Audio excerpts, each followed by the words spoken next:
Merhaba sevgili izleyenler. Kıbrıs'ın Sesi TV 2020 ekranlarında gündem özel programında Diyalog Medya Grubu Genel Yayın Yönetmenimiz Sayın Reşat Akar'la birlikte sizlerleyiz. Evet, zorlu bir haftayı daha geride bıraktık. Ekonomiyle başlayacağız tabii ki. TL'de değer kaybı artarak devam ediyor maalesef. Buna bağlı olarak zamlar, marketlerdeki inanılmaz fiyatlar değerlendireceğiz. Bu arada Kuzey Kıbrıs Türk Cumhuriyeti'ndeki asgari ücret içinde ilk toplantı 26 Aralık'ta gerçekleşecek. Diğer tarafta seçim var. 23 Ocak'ta yapılacak milletvekilliği genel seçim içinde adaylık başvuruları bugün Yüksek Seçim Kurulu'na yapıldı. Partiler hazırlıklarına, seçim gezilerine başladılar.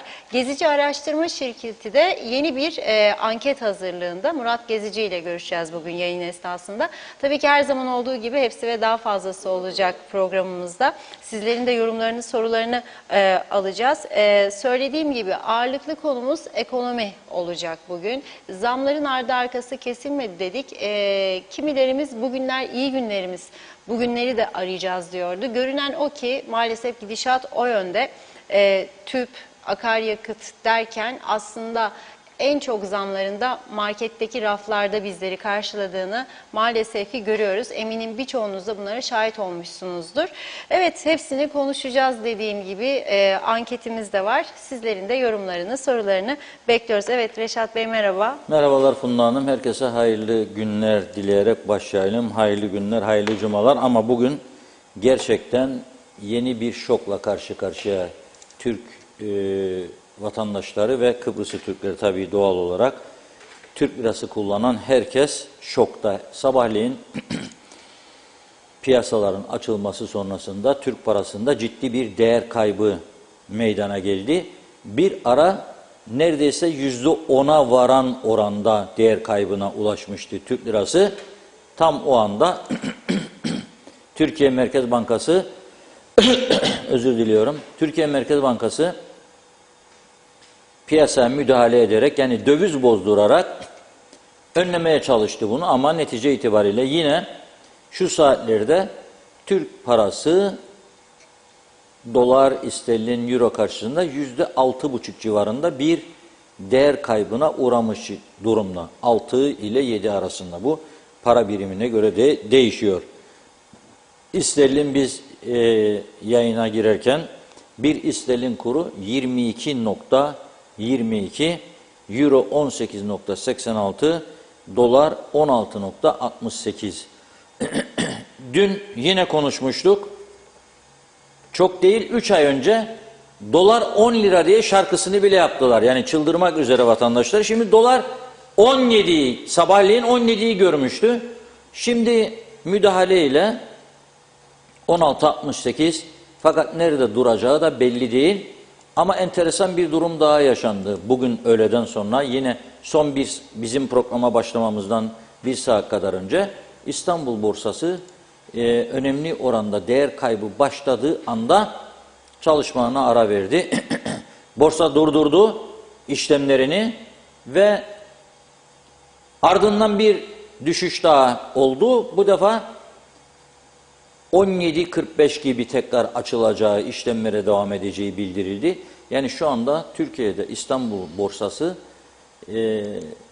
biz yayına başladığımız saatlerde işlemleri durdurmuş vaziyetteydi. %9 gibi bir değer kaybından söz ediliyor. Döviz %10'a doğru yükselirken borsada %10'a doğru bir düşüş meydana geldi. Çok ciddi bir süreçten geçiyoruz. Tabii bu pahalılık nedeni dövizdeki yükselme, ekonomik krizi tetikleme ve tabii ki halkta, vatandaşta alım gücünün azalması demek, ciddi sıkıntıların yaşanması demek. Öyle bir süreçten geçiyoruz ki bu süreci birbirini insanların tahrik ederek veya birbirinden daha farklı, daha uzman ekonomik görüşler çatışmasına dönüştürmek yerine, çünkü ben bakıyorum yani bu konularda bilgisi olan da olmayan da ciddi bir çatışma içine girmiş vaziyette sosyal medyada. Hele hele Kıbrıs'takiler için söylüyorum. Ne gereği var bunun? Yani uzman çatışmasını yapabilecek durumda olsak keşke. Bu paranın kontrolü bizde değil. Türkiye Merkez Bankası bizim değil, Türkiye'nin. Buradaki Merkez Bankası da Türkiye ile paralel gidiyor, oradan idare ediliyor. Dolayısıyla bize düşen görev şu anda soğukkanlı olmak. Çaresizlik yok, çaresizlik o içte kendimizin alabileceği önlemler çok başka. Ama para üzerinde fikir çatışmasına girmemiz bence mantıksız ve gereksiz. Yani Türkiye'nin durumunu bizim çok uzman, kendisini çok uzman kabul eden arkadaşlarımız düzeltemez. O uzmanlarla çatışanlar da düzeltemez, yer olamaz. Birbirini insanların yer alamasının ötesinde bir şey olamaz. Burada önemli olan bir iki başlık vardır. Bir tanesi KKTC hükümetlerinin Kıbrıs'ta kayıtlı gerek Türkiye şubesi gerekse yerli bankaları sağlam pozisyonda tutmak, herhangi bir tehlike arz edecek duruma girmelerini önleyici tedbirler almak, spekülasyonlardan kaçınmak ve yönetimi sizde olmayan bir para üzerinde kur ayarlamasına gitmek, bundan uzak durarak, bankaları koruyarak, çünkü bankalardaki mevduatlar halkımızındır, vatandaşlarımızındır.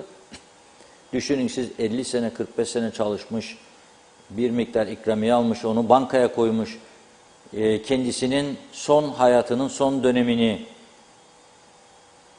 idare edebilecek, kendisini geçindirebilecek bir birikimini bankaya güvenip vermiş veya çocuğunun geleceği için bir miktar hazırlamış, düğünü için, tahsili için falan, bunların üzerinde spekülasyonlara izin vermemek lazım. Bunu yapanlar da olursa, varsa yasaları ki vardır, gerekli ceza işlemlerinin derhal uygulanması lazım. Buradaki bankaların garantiye alınması, vatandaşların mevduatları birinci koşuldur. İkincisi, hükümetimizin alabileceği önlemler. Şimdi dün konuşmuştuk, bazı ithal ürünlerine stopajını, vergisini kaldırdı.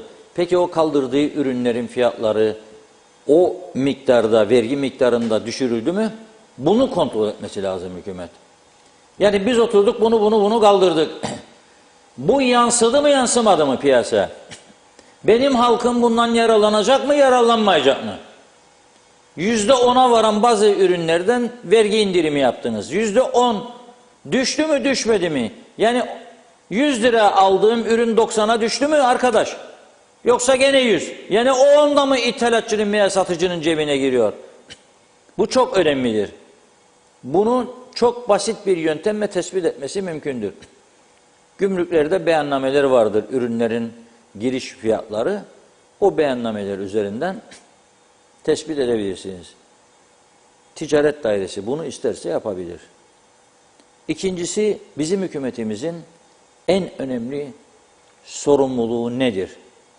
Bakınız buradan söylüyorum, bu bilinen bir gerçek. Bunu herkes tahmin edebilir ama aldığımız duyumlar var.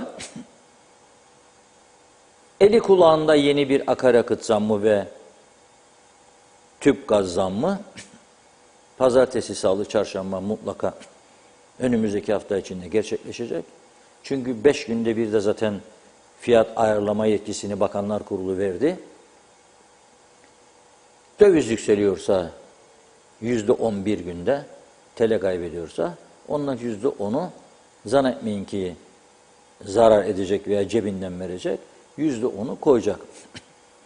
Birkaç gün içerisinde akaryakıda ve tüp gaza yeni bir zam beklentisi vardır. Ve bu beklenti çerçevesinde gene akaryakıt sıkıntısı da baş gösterebilir. Ellerinde de güçlü bir gerekçe vardır. Çünkü yarın akşam saatlerinden pazartesi sabahına kadar çok ciddi bir fırtına ve şiddetli yağmur beklentisi var. Bizim meteoroloji bugün açıkladı ama Rum Meteoroloji Dairesi dünden uyardı. Yunanistan'ın Rodos adası üzerinden Kıbrıs'a doğru gelmekte olan şiddetli bir fırtına, yağış beklentisi var. Ciddi hasarlara, zararlara yol açabilecek şiddette ve turuncu alarm ilan etmesi söz konusu yarın Rum Meteoroloji Dairesi. Son gelişmeleri bekliyorlar yarın. Dolayısıyla mecbur kalmadıkça yarın akşam saatlerinde evlerden çıkılmasın. Yarın saat 20 itibariyle ciddi tahribatlara yol açacak şekilde bir hava koşulu bekleniyor Kıbrıs'ta. Dün akşam ben Rum internet sitelerinde okumuştum. Rum basınının ve Meteoroloji Dairesi'nin. Bizim Meteoroloji Dairesi bugün benzer bir açıklama yaptı. Bunun adına Karmel diyorlarmış. Ve bu Karmel dedikleri meteorolojik durum alçak basınç sisteminin beraberinde şiddetinden çok daha şiddetliye varabilecek güneybatı rüzgarları, uzun süreli ve şiddetli fırtınalar yüksek yerlere kar yağışı getirecektir. Dolu yağışı da bekleniyor diyor Rum Meteoroloji Dairesi. Turuncu alarm yarın verilmesi mümkün ve bu diyor aslında pek görülen bir hava koşulu değildir bu şiddette. Belki diyor 2-3 yılda bir görünür diyor. Ama bu diyor yarın gerçekleşecek. Şimdi böylesi bir atmosferde elektrikler de sürekli kesiliyor. Bugün Hasbulat yakınlarından aradı bir vatandaşımız. Dedi ki 4. kez dedi akşamdan şimdiye dedi elektrikler kesiliyor. Elektrik kurumuna soruyoruz nedir bu durum? Elektrik kurumu arıza servisinde tanıdık birini falan buluyorlar ve oradan bilgi almaya çalışıyorlar. Trafolarda sorun var diyorlar. Çünkü trafolar çok uzun bir süredir bakımsız bırakılmış ve bazı trafolarda değişmesi gereken parçalar var, değiştirilmemiş. Dolayısıyla devamlı trafolarda sorun yaşanıyor. Bu bir. 2, akaryakıt meselesi var. Elektrik kurumunun şu an elinde kaç günlük akaryakıt var? O önemli. Çok fazla bir stokları yok bildiğimiz kadarıyla. Böylesi bir durumda çocuklar, yaşlılar, hastalar evlerinde nasıl ısınacak? Çünkü bir taraftan da hava sıcaklıkları düşüyor. Gece mesela Lefkoşa'da son 2 gün 7 ile 9 derece arasında hava sıcaklığı. Ya bu akşam, yarın ve yarından sonra bunun çok daha aşağılara inmesi bekleniyor. Bu insanlara demek ki ısınmalarına yardımcı olabilecek en önemli araç nedir? Elektrikler de gittiğinde gaz sobaları. Evinde gaz sobası olan yaşlılar fiyat oldu 180, önümüzdeki hafta 200-210 büyük bir olasılıkla. Bu insanlar nasıl bununla baş edecek?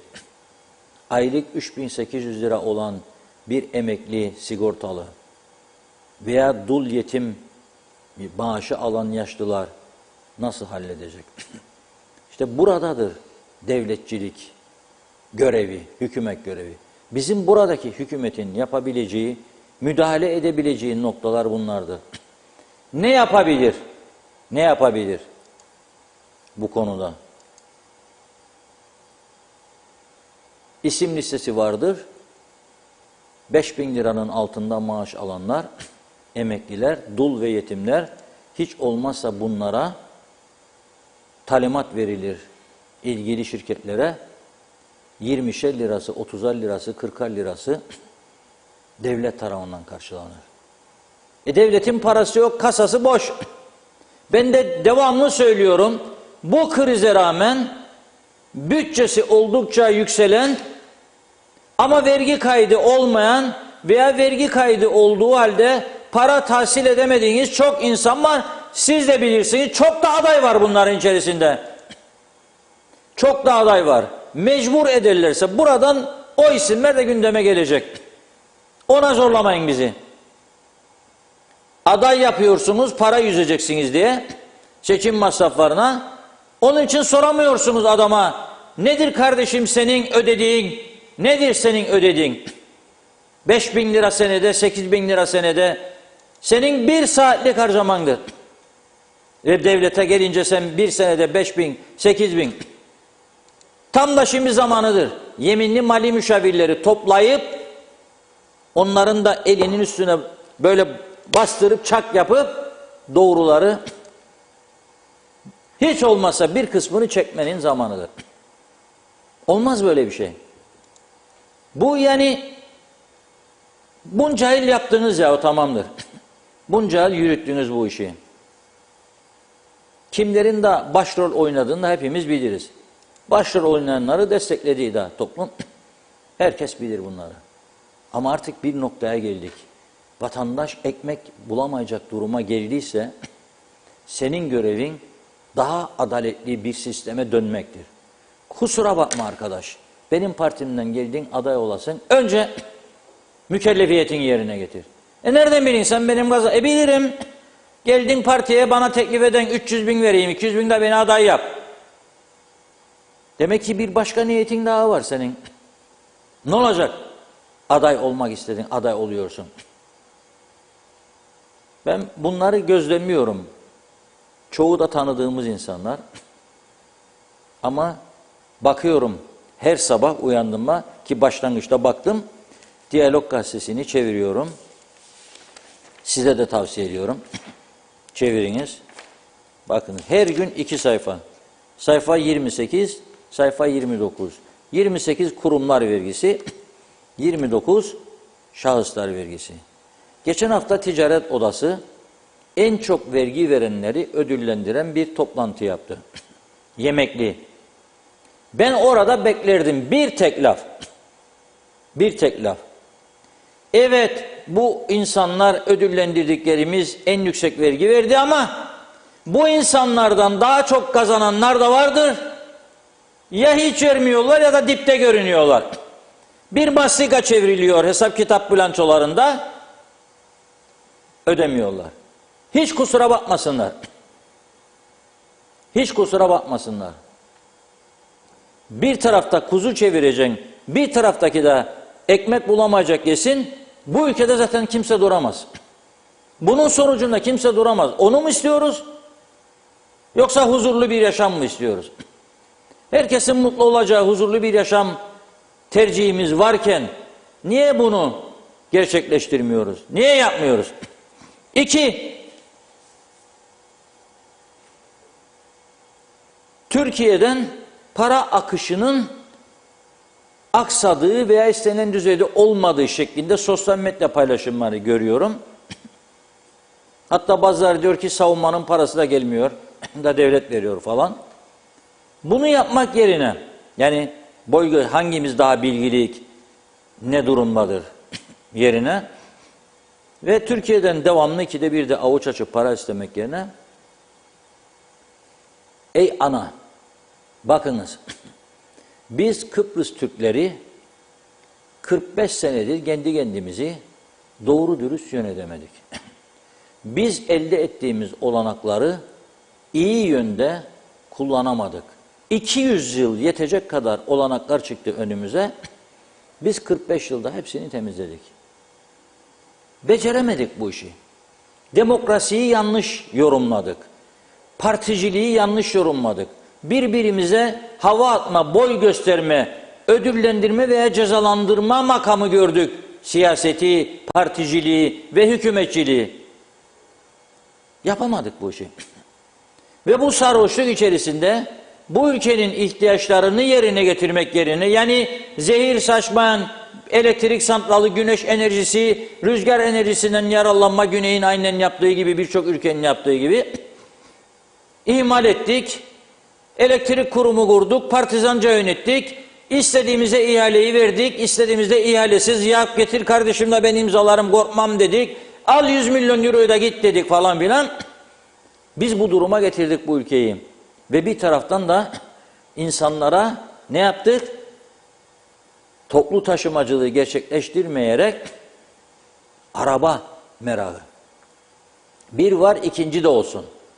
Lüks arabalardan vergi indirdik, gümrük indirdik. Pandemi süreci. Evet, ben de isterim o galericilerin satış yapmasını ama pandemi sürecinde gümrük vergisi değildir senin indireceğin. Sen ana maddeleri niye dün indirdin daha sen bu maddelerin gümrüklerinde? 2 yıldır bu pandemi vardır. Bunların gümrüklerini kaldırmak, indirmek yerine lüks araçların gümrüklerini indirdin sen. Niye? Kimden yanasın sen? Halkın bütününden mi yoksa 3-5 kişiden mi? Maalesef bunu yaptılar. Ve bence suç işlediler. Ama kim ileride yargılayacak? Yoktur öyle bir mekanizma. Yoktur. Soruyorum şimdi. Türkiye siz niye rica etmiyorsunuz? Bir ara bir de karar alınmıştı. Bu ülkede sol direksiyon araç kullanımı ithali yasak diye. Tamam mı? Bugün ovalarda, tarlalarda ve trafikte sol direksiyon daha çok araç var.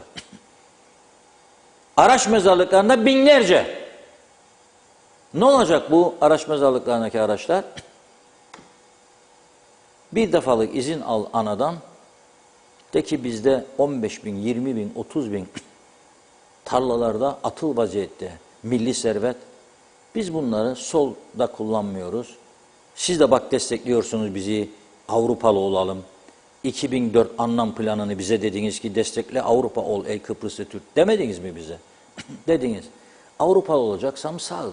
Yani şimdiki gibi trafiğim benim soldan seyredecek, direksiyon sağ.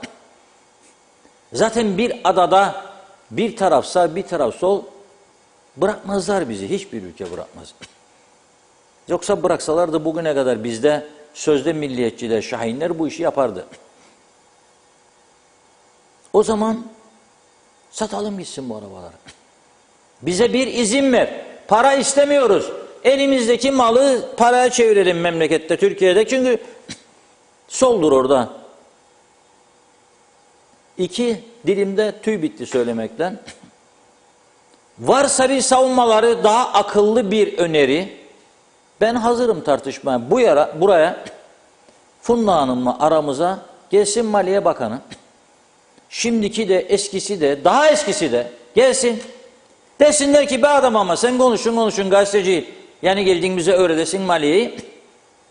Bana ders versinler, öğreneyim ben de. Sen kimsin ki? Kimsin ki? 4000 tanenin üzerinde resmi hizmet aracı bulunduruyorsun. Hangi kaynakla? Hangi parayla? Bu arabaları sen orada bulundurduğun sürece ruhsatlarını çıkarıyor musun? Çıkarıyorsun. Bu araçların bakım onarımı, makinist paraları ki double gelir fiyatlar size faturalar. Devlet geç ödediği için der adam kendini garanti alacak makinist. Maliyet çıkar mesela 2000 lira yaz 4000 der buna. Niçin? Devlettir kaldırır. Çünkü zaten ödemeyecek beni der. 5 ay geç 6 ay bekleyeceğim paramı. 2000-4000. Benim arabamı aynı arıza 2000'e yaparsa devletinkini 4000-5000. Sen onu da ödüyorsun. Kapatıyorsun gözünü. Ben görmedim ha. Makinist Cemal ben görmedim. Yaz faturayla yolla. Hep böyle idare ettik ya bu ülkeyi. Böyle sahtelikle. Veriyor mu? Arabaları, ruhsat, sigorta, tamirat, akaryakıt hepsini kurtarıyorsun. Boşta kalan şoför de varsa ki çoğunun şoförü yok. Verdiler bakanların altında araba var yetmedi. Belediye başkanlarına da değişik plakalar çıktı. Yetmedi kaymakamlara da. Yetmedi müsteşarlara da. Yetmedi müdürlere de. Al git görüşün ya o da gel. Paran mı var içinde? Şimdi o zaman değildir. Satın bu arabaları. Satın diğerlerini. Alın verginizi. Fakirin gazını, tüp gazını ve ekmeğini ucuzlatın. Bunu istersen yaparsın. Ekmeğin fiyatını 1 lira devlet cebinden öderse hiçbir zengin yoktur gidip de 20 tane ekmek alsın ihtiyacı olmadığı halde. İhtiyacı olduğu kadar alacak. Ama ekmeği daha çok tüketenlerin kimler olduğunu biliyoruz. Fakirlerdir. Ekmeği yer, karnını doyurur. Öteki zaten balık yer. antrikot yer. Onun yanında diyetisyenler de onlara der ki beyaz undan kaçının ha. Gariban yer zaten harcar. İnşaattadır, temizliktedir, oradadır, buradadır. O der ki diyetisyen der bana söyledi yemeyeyim ekmekten uzak kalayım. Nişasta, un, kaçın, antrikot veyahut da işte balık, somon. Zaten almaz o ekmeği. Kimdir alan bu ekmeği? Fakirdir. Bir destek ol. Var imkanın. Var. Senin bir tane propaganda yapıp da etkilediğin ülke göster bana. Tek ayak üstünde durayım 6 saat. Bir tane ülke. Yoktur. Nedir bu örtülü ödenek? Bu örtülü ödeneği niçin kullanan Türkiye veya bazı ülkeler olabilir? Niçin? Çünkü ajanlık yaptıracak. Çünkü başka ülkeye propaganda yapacak. Oradan yazar bulur. Bilmem ne İngiltere'de mesela KKTC'nin tanınması için 2 İngiliz gazetesinde ünlü yazarlar yazı yazar. Onlar da senin ayırdığın bütçeyi zaten kabul etmez. Ona yetmez. Ne yapmayadır bu? Onu da sen idare et. İstediğin gibi kullan demektir bu. Böyle bir lüksa senin gücün var mıdır? Durdurun ya bu örtülü ödenekleri bağırır. Çok para mı? Toplam 3 milyon. 3 milyon işte ekmeğini kurtar fakirin. Yani bir umut ver insana diyorum ben. Bir umut senin elindedir. Sen dolarınla istediğinden sen durduramazsın bunu. Bu senin gücün yetmez buna. Sen ancak ve ancak işte böyle 2 eşit egemen falan diyerek yamalanıyor toplum o tarafa. Güney yamalanıyor. Geleceğim ona en önemli konudur. En hayati konudur bu. Beni arayanlar inanılmaz şeyler söylüyor. Söylesem burada kıyamet kopacak. Bakın arayan en milliyetçi bildiğim insanlar neler söylüyor? Muhtaç ettiniz siz bu insanları. Ve bunun olacağını ben 3 yıldır devamlı söylüyorum burada. Bu savurganlığın, bu hesapsız kitapsız gidişatın, bu pandemide ekonomiyi yere vurmanın, mahvetmenin sonucunun 2 seçenekle bizi baş başa bırakacağını 3 yıldır söylüyorum. Kayıtlarda var YouTube'da. O noktaya geldik mi şimdi? Gidiyoruz. 2022'ye az kaldı. 2 hafta sonra 2021 elveda, 2022 süreç hızlandı. Görüyorsunuz. Bu dövizde yükseliş devam edecek, bir süre daha göreceğiz. İnşallah olmaz tabii. İnşallah olmaz. Ona paralel olarak pahalılık, işsizlik ve daha çok güneye gidiş. Güneye gidişleri Rumlar nasıl yorumluyor? Az sonra size önemli isimlerin açıklamalarını okuyacağım. Güney Kıbrıs'tan. Az sonra okuyacağım. Siz de göreceksiniz. Ama diyorum ki öncelikle senin elinde kullanabileceğin ufak tefek enstrümanlar var. En azından bu kara kış gecesi hastaları, yaşlıları, çocukları soğuklara karşı ısınmadan mahrum etmeyelim. Ne yapalım? Hiç olmasa tüp gaza gelecek olası artışları devlet olarak karşılayalım. Bu insanlara en azından bir 3 ay, 4 ay süreyle kış geçinceye kadar, Nisan sonuna kadar ve bir rahatlama olsun. Bir, bu. 2 ekmeği. Çünkü bu gidişatla un fiyatlarının sürekli artmasıyla ekmek 5, 6, 7 gidecek, durduramazsınız. Siz buna bir barikat kursunuz, onun zararını bu savurganlıklardan elde edeceğiniz paralarla karşılarsınız. Bu süreçte her zamankinden daha çok kazananların da olduğunu herkes biliyor. Bilmezlikten gelseler de onun için çare üretmek isterseniz çare vardır.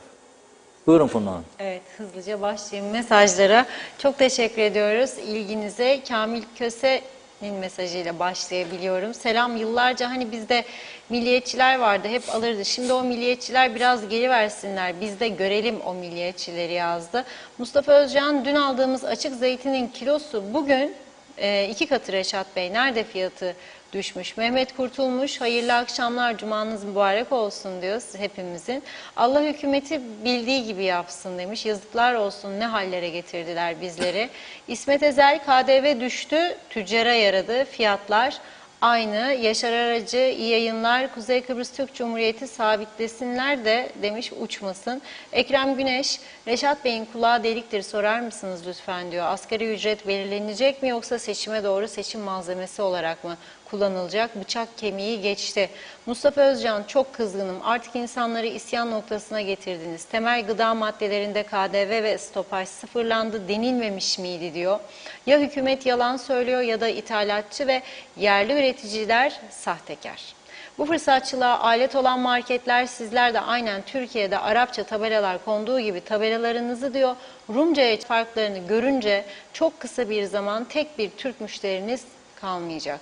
İsmail Gürekansel'de hükümet market fiyatlarının KDV'lerinde %5-10 indirim yaptı. Oysa TL bir günde, dün bugün TL'nin değer kaybı 12 oldu. Bu alınmış olan tedbir anında kayboldu. Durum hiç iyi değil. Serkan Ataylar, Reşat Bey, haftaya yeni bir zamdan bahsediliyor. Kaçıncı zam? Sanırım son 2 ayda 5. olacak.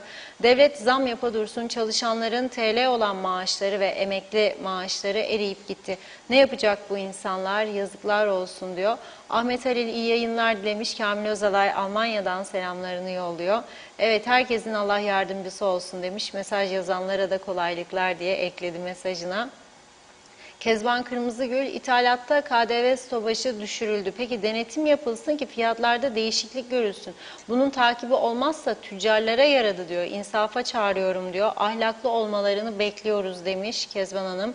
Ömer Bozkara, vezirler, bu kurumun bu duruma düşmesinin tek sebebi Arıklı'dır diyor. Yapılan ihaleleri iptal etmeseydi bu durumlarla karşı karşıya kalmayacaktık. Yakında Teknecik de çökecek, az kaldı. Zeka Üçer Londra'dan selamlarını yolladı. İyi yayınlar diliyor da. Hüseyin Çakır, benim sormak istediğim hem beni hem on binlerce vatandaşın kritik durumu ne olacak? Mesela ben 8 yıldır döviz borcum yüzünden maaş almıyorum. Eşim ve benim emeklilik maaşlarımız bankaya gidiyor ve artık taksidimizi karşılamaz. Benim taksidim 1800 dolar. Geçen ay 18 bin lira taksit ödedim. Bu taksit bu ay 30 bine yaklaştı. Ne olacak halimiz? Bu fark ne olacak? Bu farkın faizi nasıl olacak? Nasıl ödeyeceğiz? Bana diyorlar 20 yeniden yapılandırmaymış. Benim yaşım 62 diyor. Bunu ödemeye ömrüm yetmez ki yazdı. Mehmet Kurtulmuş, bizim hükümet sade bilir zaman yapsın, başka hiçbir şey yaptığı yok. Zam demek istediniz herhalde. Necdet Mavi Gözlü, Kuzey Kıbrıs Birleşik Afrika Pakistan Cumhuriyeti'nden hayırlı yayınlar diledi. Freni patlamış kamyon gibi son sürat iniş aşağı gidiyoruz.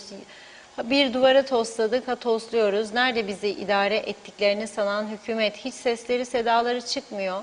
Nerede o bizi Singapur yapacak beyefendi? Dertleri günleri seçim, koltuk demiş, olmaz olsun.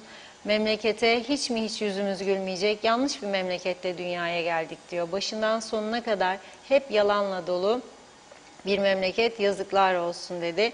Kamil Köse, vekil olabilme babında konuşacak olursak 50 bin Türk lirası verenler düşünsün demiş.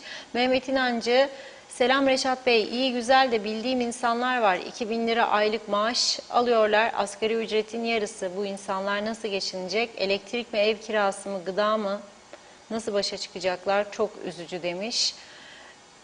Evet, Fikret İpekçioğlu da Londra'dan yazıyor. İlaçlardan bahseden yok, sadece hikaye okuyorlar, insanlarımızı ölüme sürüklüyorlar dedi. Çağatay Doluner, ortalık ne oldum ne olacağım delisi dolu.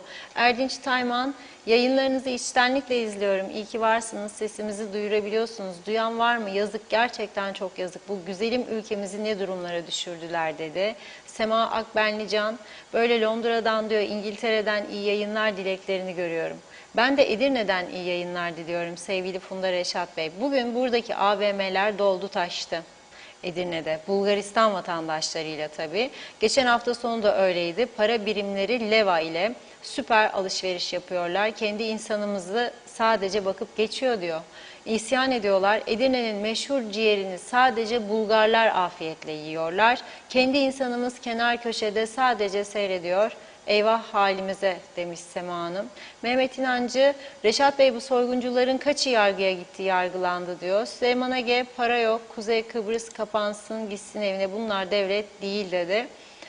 Evet, İsmet Ezel, satış bekleyen yeni ve ikinci el araba sayısı belli mi diye bir soru yöneltmiş. Doğan Falyalı, gizli iş yaparlar mahalle arası evlerde ama gelir ve vergi dairesinde kayıtlı değiller. Ev kiralar yine vergi vermez. Peki muhtarlar belediyeler de mi haberdar değil bu durumdan diyor. Haberleri yoksa durum vahim. Varsa da bildirmezler. O zaman durum daha da vahim. Turgay Gezen, Reşat Bey, Türkiye'yi yönetenlerin uygulamış oldukları yanlış ekonomik politikalardan kaynaklanan büyük bir çöküşle karşı karşıyayız. Bu konuda KKTC hükümetinin piyasayı az da olsa rahatlatacak önlemler almasını beklerken açıklanan ekonomik kararlar bundan çok uzaktır. Böyle durumlarda işe ilk önce bütçenin üzerindeki gereksiz yüklerin atılmasıyla başlanmalıydı. Ancak görüyorum ki bu konuda alınmış bir karar yok. Halbuki Sayın Başbakan kurultay sonucu seçildiği zaman kangren olmuş yaraları kesip atacağı sözünü vermişti. Çok merak ediyorum, kangren olmuş yara derken ne söylemeye çalışıyordu? Kamil Köse, yetmiyor devletin araçları, kiralık araçlar dahi görüyoruz hükümetin adına dedi. Niyazi Beteri iyi yayınlar diliyor. Bülent Küçük, çevrenizdeki, mahallenizdeki, sokağınızdaki evrenin büyük bir lütfu olan ve dünyanın büyülü bir süsü olan kediler sizden ürkmüyor veya kaçmıyorsa sizler gerçekten çok şanslı insanlarsınız. Çünkü yakın komşularınız dünyanın en tatlı, en nazik, en üstün insanlarıdır demektir. Saygılar, sevgiler.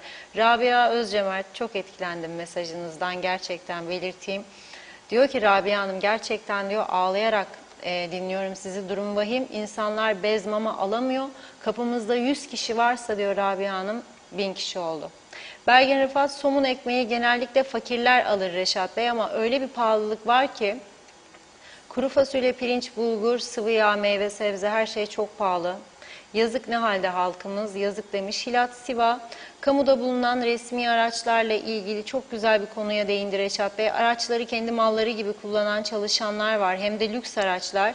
Yakıtı vatandaş ödüyor. Bu araçlara harcanan paraları ihtiyaçlı insanlara versinler. Aç olan vatandaşlar var ve bir vatandaş olarak içim yanıyor dedi. Cengizhan Refikoğulları, huzurlu, sağlıklı günler diyor. Teşekkür ediyoruz. Bir iki mesaj okuyup ara vereyim değil mi? Sibel Selin de kolay gelsin, iyi yayınlar diliyorum dedi. Dün mutfakta biten gaz için gaz istedim. Ödediğim ücret 220 lira, 180 lira olması gerekmiyor mu diye sorduğumda bu son tüp demişler. Yeni tüp daha pahalı olacak dedi ve gitti.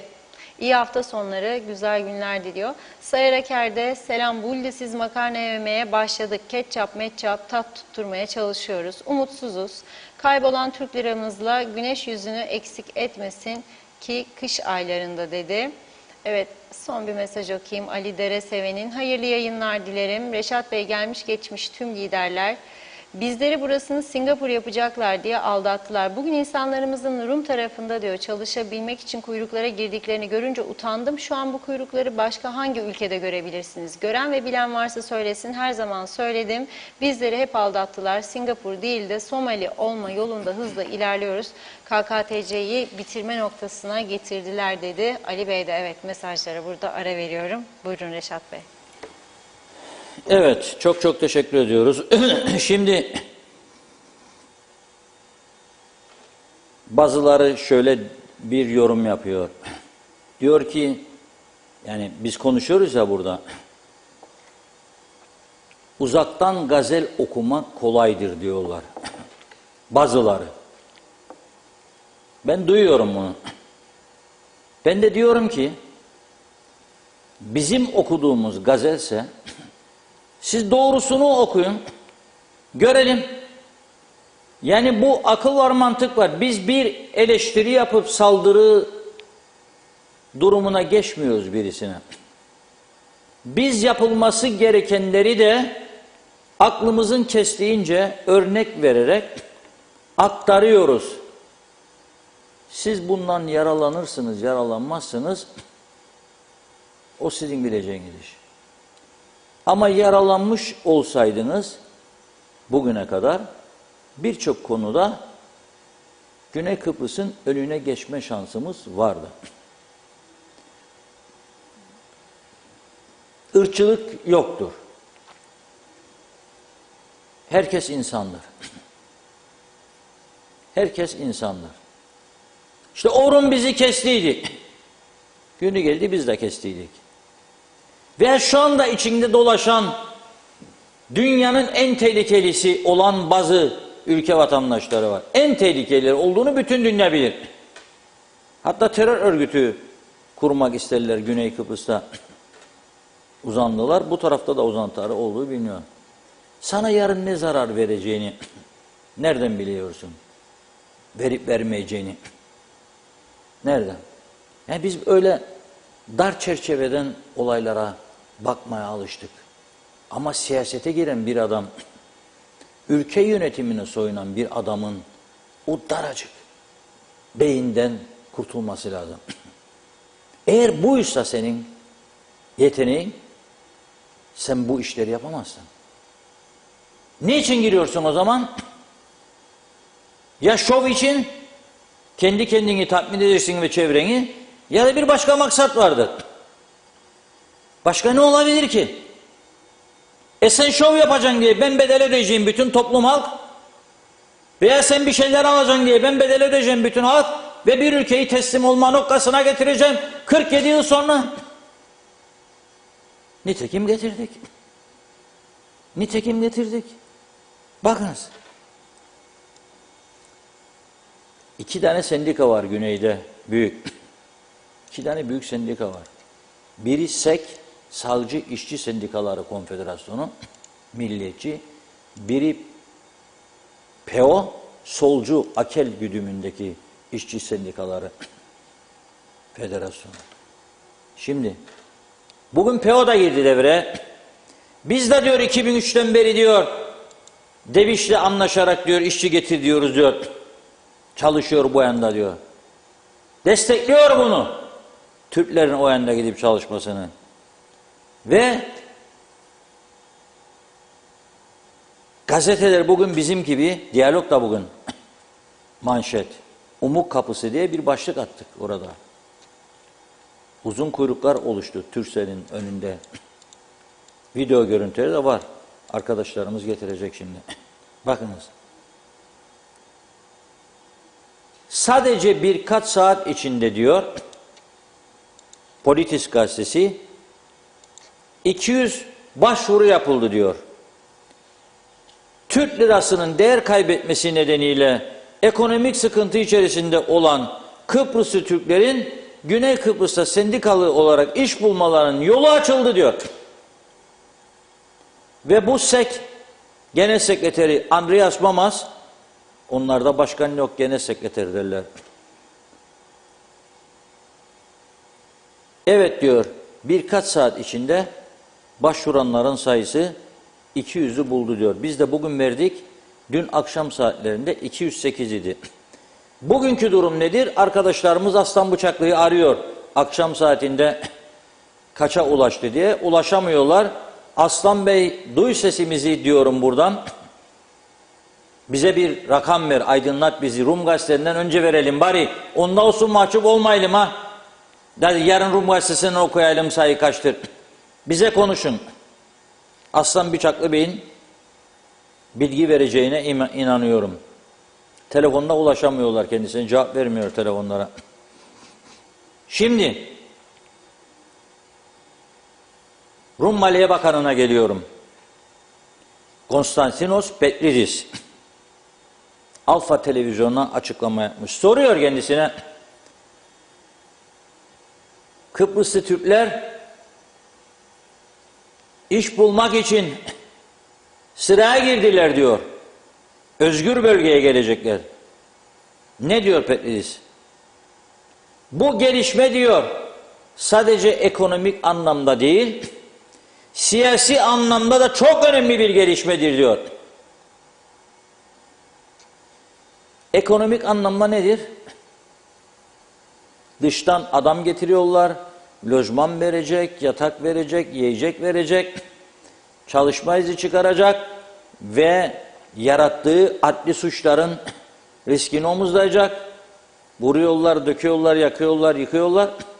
Kıbrıslı Türkler saf, hiçbir şey yapmadı, yapmaz. Gidip çalışacak, geri gelecek evine. Yatak yorgan istemez, çalışma izni istemez. Üstelik senin aynı kimliği taşıyor. Bu ekonomik açıdan avantaj. 2, siyasi avantaj. Nedir siyasi avantaj? Bütün dünya, Avrupa Birliği başta olmak üzere, işte gördüğünüz gibi biz Kıbrıslı Türk kardeşlerimize Republic of Cyprus olarak kucak açtık. Kucak açtık. Bakın işgalden kaçıp bize geliyorlar. Çok büyük bir propaganda. Ve sen burada tanıtma dairesi bulunduruyorsun, enformasyon bulunduruyorsun, takatuku bulunduruyorsun, BRT bulunduruyorsun. 3 kanal, yakıyoruz, yıkıyoruz. 3 kanal, 300 bin nüfuslu ülkede. 3 kanal. Delinin biri bir taş atmış kuyuya, 100 kişi de uğraşmış çıkarsın. Zamanında kim attıysa bunu. Uçuyoruz ya, gelişiyoruz. TRT 1, 2, 3. TRT şimdiki kadar çok değildi. Biz de 3 olalım Kıbrıs'ta. 85 milyon 3 olmuş diye 4 olmuş. Biz de 3 olalım be. O dönemki anavatan yetkililerini de şimdi hayretle değerlendiriyorum bu verdikleri desteklere. Stüdyo yapalım. TRT stüdyosu diyelim. Bilmem ne Kıbrıs'a. Kaç tane haber çıkacak? Yani bu ekonomik kriz, Türkiye'den kaynaklanan iflaslar, ekonomik krizler olmasa kaç tane haber çıkaracak bir televizyon kuruluşu veya gazete? Sınırlıdır. Üstelik devlet olunca bizim gibi özgür de değildir. Ararsa muhalefetin demecini versin, telefon kalkar. Nedir ama sizin yaptığınız? Seni oraya getirdik, CTİP'nin reklamını mı yapasın, propagandasını mı? CTİP iktidarsa, seni oraya getirdik, UBP'nin şeyini mi yapasın faşistlerin? Ve bu BRT televizyonu gün geldi, Türkiye ve KKTC aleyhtarı yayınlar yaptı. Herkesin gözü önünde. Ve o bu memleketi düşündüğü vatan millet Sakarya yalancı milliyetçiler çıkıp da mecliste bir laf söylemediler. Nedir oğlum yaptığınız sizin? Keseceğim Ahmet'ten, Mehmet'ten, Hüseyin'den ben vergileri, vereceğim paraları ve siz kurduğunuz devletin ve o devletin çatısı altındaki mecliste bunları yaptırıyorsunuz demedi. Değmezler zaten. Niçin değmezler bilir misiniz? O ona al gülüm diyor, o ona ver gülüm diyor. Tamam, anlaştık. No problem. Akşam meyhanede buluşalım. Ama hepimiz de Kıbrıslıyık ve birbirimizi gollayacağız. Sahtelik bir yere kadar. Şu ana kadar bitti artık bu iş. Filmin sonundayız. 3 tane kanal kurdun. Ve senin propagandan 28 ülkede elçilik açtın. Tamamıyla çökmüştür. Yapacağın hiçbir propaganda yoktur bu saatte.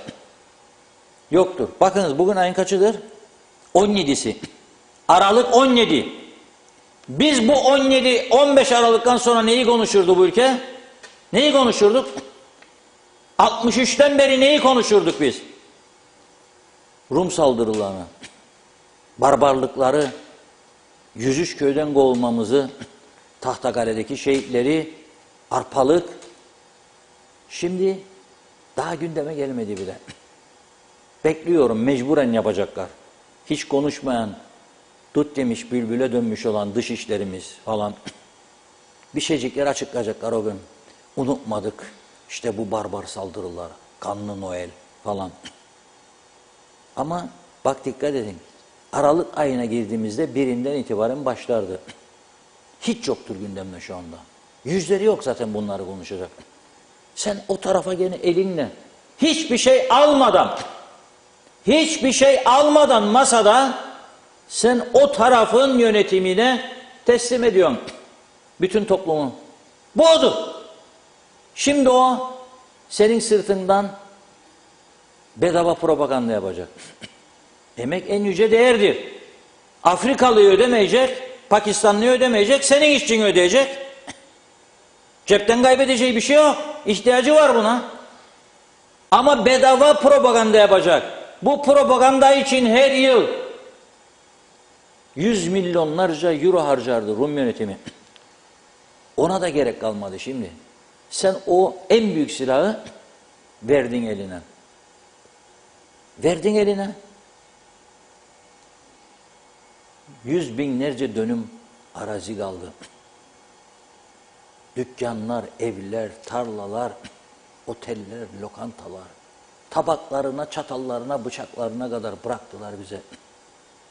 Hayatımızda görmediğimiz, gidemediğimiz lüks lokantaları ele geçirdik 74-20 Temmuz'undan sonra.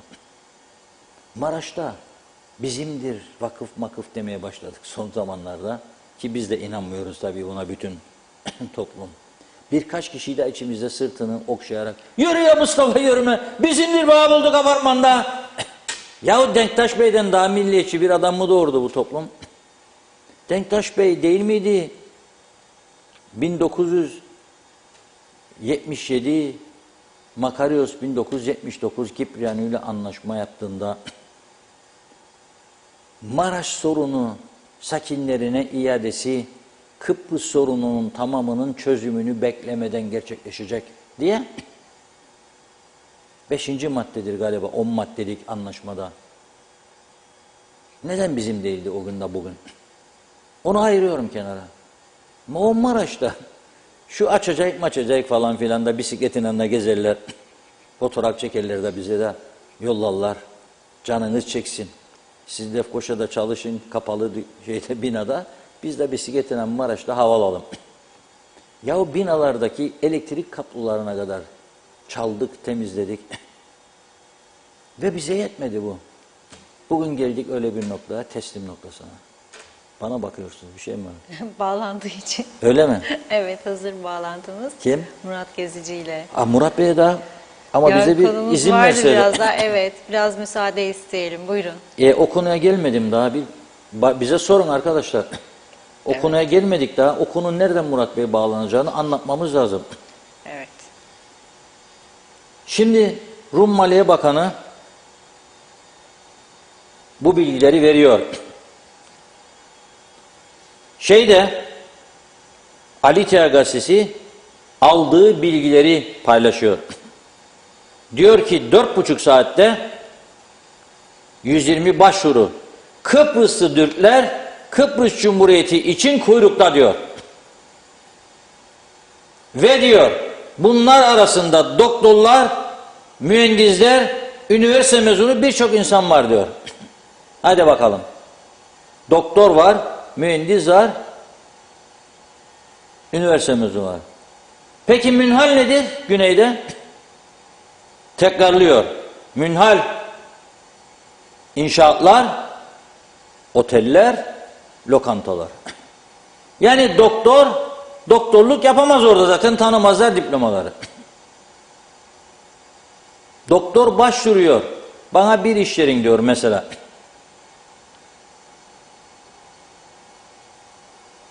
Çalışacağım diyor. Lokantada garsonluk mu? Otelde garsonluk mu? Rum servis, temizlik şubesi, çamaşırhane veya inşaatlar.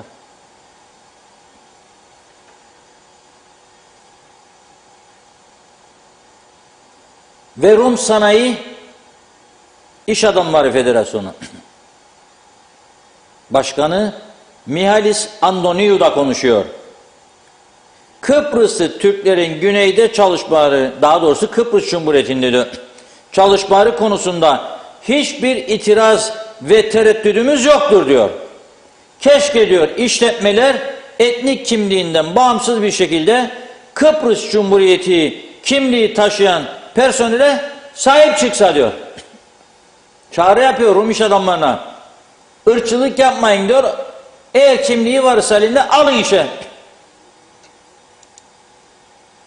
Bak Rum Maliye Bakanı Anastasiadis'in bilgisi, yetkisi ve onayı olmadan bu görüşü belirtemez. Çok iyi bir gelişmedi siyasi ekonomik. Rum Bakanlar Kurulu bunu değerlendirmiş ve ne şekilde bir politika izleneceğini zaten önceden saptamıştır. Ondan sonra ıslahat verilir. Bizim gibi değil. Bizim gibi değil. Hem devletin, milletin vekiliyim. KKTC'yi yüceltmek için and içtik mecliste, hem KKTC'yi çökertmek için de çalıştık. Sağda solda.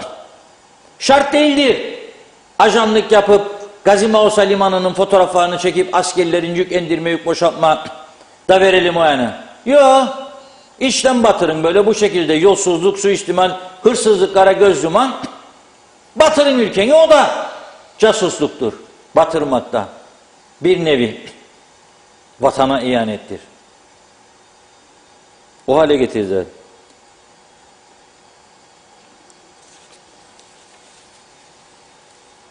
Ve biz şimdi böylesi bir ortamda döviz ateşi yakıyor, borçlular derin derin düşünüyor, kan ağlıyor. Her gün markete giden dar sabit gelirli insanlar, zavallı diyeceğim, duruma düşürülen insanlar, evine süt alamayacak duruma gelen insanlar, için yanıyor, kan ağlıyor. Hastanede ilacını bulamayan kanser hastaları, kalp hastaları, astım hastaları, eczaneye de gidemiyor, alamıyor, ilacını ihmal ediyor. Ve biz bu taraftan bugün yoğun bir şekilde hücum, Yüksek Seçim Kurulu'na adaylık başvurusu. Alt üst oldu ortalık. Mahkemelerin altında inanılmaz bir heyecan. Herkes kendi renginde giymiş partisinin, şallar mallar üzerinde. Da neyi idare edeceksiniz arkadaşlar diye benden merak ediyorum. Ama hepsinden fazla merak ettiğim, şimdi alabilirler Murat Gezici Bey'i. Bu halkın bu kez yüzde kaçı sandığa gidecek? Halk ne istiyor? Bunu ben oturduğum yerden %100 kestiremem. Yani tahmin yürütebilirim. Çünkü muhabirimize derim, git derim bir iki marketin önünde dur, her çıkan vatandaşa sor derim.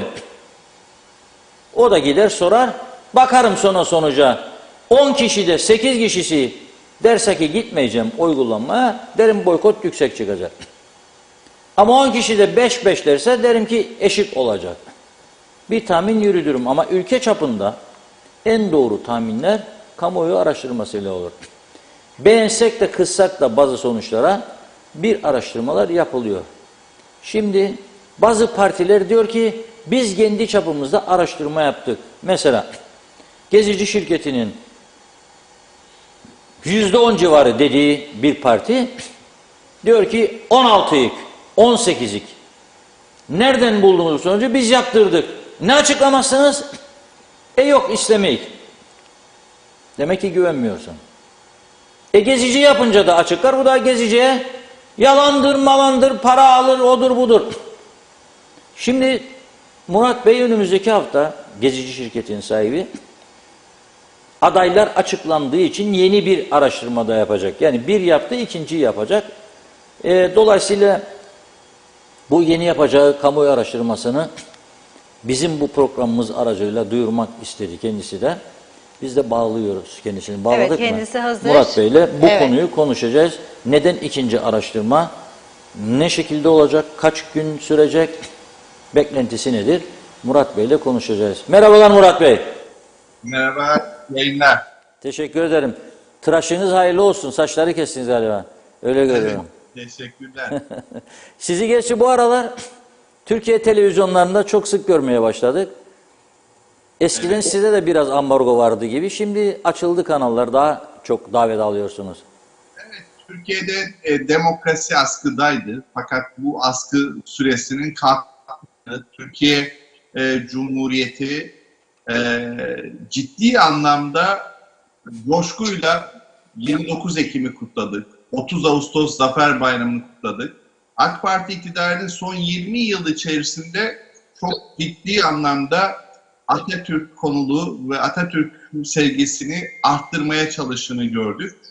Ve Türkiye'deki ben gazetecilere, medyacılara baskının var olduğunu eskisine göre düşünmüyorum. Giderek azaldığını öngörüyorum ve düşünüyorum. Ve manipüle edilen sokak eylemleri var. Bakın Türkiye'de son dönemde sokak röportajları adı altında çalışmalar yapıyorlar. Belki görüyorsunuz. Tamamen bir tiyatro oynuyorlar. Devleti yöneten Sayın Erdoğan'a karşı bir baskı da oluşturmaya çalıştıklarını görüyoruz. Gazeteciliği manipüle eden bazı kitleler var. Bunlara gazeteci diyemeyiz. Siyasi temsilci demek daha doğru olur. Onlarla diğer demokrat gazetecileri ayırmak lazım. Sizin gibi ülkede de saygın gazetecisiniz siz de ülkenizde ve Türkiye'de de saygın gazeteciler var. Ben Türkiye'de bir dönem FETÖ'nün baskılarıyla gazeteciler manipüle edildiğini gördük. Ama şu an iktidar Türkiye'deki basına eskisine göre baskıyı kaldırdığını görüyoruz. Bunu da ifade etmek isterim. Evet. Peki biz kendi konumuza gelelim. Türkiye zaten çok ciddi sorunlar içerisinde şu anda. Özellikle bu döviz krizi ama burayı da etkiliyor. Şimdi bu döviz krizi vatandaşın bir numaralı gündem maddesi oldu. Yani seçimler 23 Ocak, zaman daraldı. Partiler bugün Yüksek Seçim Kurulu'na aday listelerini sundular. Bir bayram havasında bir şölen vardı. Mahkemeler Seçim Kurulu'nun bulunduğu yer, Yüksek Mahkemenin olduğu yer. Orada bunu izledik. Ama halkta da böyle bir seçim heyecanı yok. İlk defa bu kadar heyecansız bir seçim atmosferine giriyoruz. Şimdi siz bir kamuoyu araştırması yaptınız. Sonuçları açıkladınız. Eskisine göre daha az bir tepki vardı. Eskiden daha sert tepkiler, daha fazla tepkiler olabiliyordu. Bu defa böyle daha cılız bir tepki oldu belirli kesimlerden. Yani oy oranları düşük olacak olan, düşük çıkanlardan böyle hafif bir tepki gördük. Şimdi bugün siz ilk kamuoyu araştırmasına kısaca bunu konuşalım, çok kısa. Halkın seçimlere katılma, oy kullanma isteğini nasıl gördünüz, nasıl saptadınız? Evet, ben öncelikle şöyle bir bilgi vereyim kamuoyuna. Ben 2014'ten itibaren Kuzey Kıbrıs'ta araştırmalar yapmaya başladım. Sayın Mustafa Akıncı ve Sayın Derviş Eroğlu'nun Cumhurbaşkanlığı yarışında tek bilenim. Hatta Sayın Akıncı'nın kazanacağını tek ifade edenim. Sonrasında 2018'de genel seçimler anketinde de ülkede tek bilendim. Gerek sıralama ve oy oranları. Son seçimde ise Sayın Ersin Tatar'ın seçimi alamayacağı algısını kurmuşlardı. Ve Akıncı'nın bu sefer kazanacağını değil de kaybedeceğini söyledim. Ve Ersin Tatar'ın kazanacağını ifade eden ve oranlarıyla tek bilenim. Oy oranlarıyla. Örneğin Akıncı'ya da 29.7 alacak dedim. Yani ilk turda 29.7 aldı. Bunun gibi Sayın Erhan Arıklı'ya da ciddi anlamda oy kaybedeceğini söylemiştim. Yani ifade etmek istediğim her anket sonucunu bildik. İlk anketlerimle son yayınlanan anketler arasında çok büyük bir fark olmadığını görüyoruz. Fakat Ersin Tatar ilk anketlerde gerilerdeydi. Zaten öyle de veriyordum. Ve nitekim yükselişlerin gerekçelerini söyleyerek bunları bildik. Şimdi burada Kuzey Kıbrıs Türk halkı gezici araştırmaya güvendi. Sonuçlarla ilgili yanıtmadı. Ve doğru bilgi almak istiyor. Nasıl doğru haber almak için gazete ve kişileri takip ediyorlarsa burada da gezici araştırmayı takip etmek istediler toplum. Yaptığım bir araştırmada Kuzey Kıbrıs Türk halkının %84.6'sı gezici araştırmanın verilerine güvendiğini söylüyor. Ama bu yeter mi? Daha da güveni arttırmamız lazım. Önümüzdeki bu seçimleri de bilmem gerekiyor. Sadece bilmek değil, kaç milletvekilini kimin çıkartacağını da ifade etmeye çalışacağız. Daha öncesinde milletvekili oranlarını sadece söylüyordum. Kaç milletvekilini kimin çıkartacağını söyleyemiyorduk. Söylemedim aslında, biliyordum. Fakat burada bunu da ifade etmeyi planlıyoruz. Çünkü Güzelyurt'ta 4 milletvekili yerine 3 milletvekili düşürüldü ve oradaki 1 milletvekili Girne'ye dahil edildi. Güzelyurt halkı buna çok büyük tepki veriyor. O yüzden buradaki milletvekili dağılımında CTP'nin daha fazla oy alma ihtimalini de öngörüyorum. Ve önümüzdeki süreçte baktığımız zaman oy oranlarının halen değişme ihtimali var. Bunun temel sebebi şu. Toplumun %55'i sandığa gitmeyecek demiştim. Ne zaman? Ersin Tatar'ın Cumhurbaşkanlığı seçiminde. Özür dilerim, %55 katılım olacak demiştim. Toplumun %58'i sandığa gitti. Yani %42'si gitmedi sandığa.